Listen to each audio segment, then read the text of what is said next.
Did you ever notice rice turns hard in the fridge? Freshly cooked rice is soft, fluffy, and easy to chew.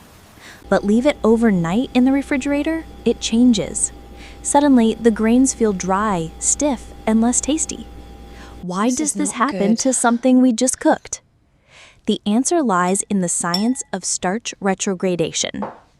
Rice is mostly made of starch molecules like amylose and amylopectin.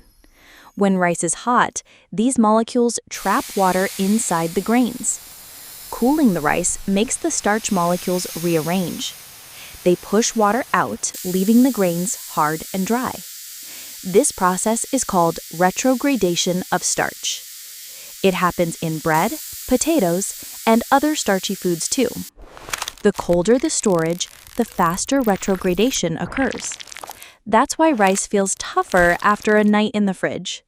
But don't worry, the rice isn't spoiled or unsafe. It only changed texture because of the starch structure. Reheating can help bring back softness again. Heat makes starch molecules loosen and absorb water once more. Adding a splash of water before microwaving helps.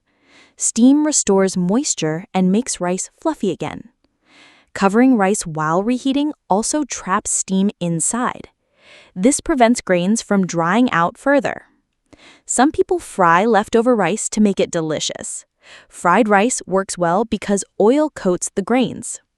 Storing rice in airtight containers slows water loss.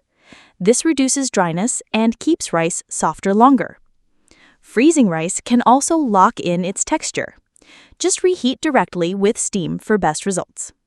So next time rice hardens, remember the starch science and use these simple tricks to make it soft again.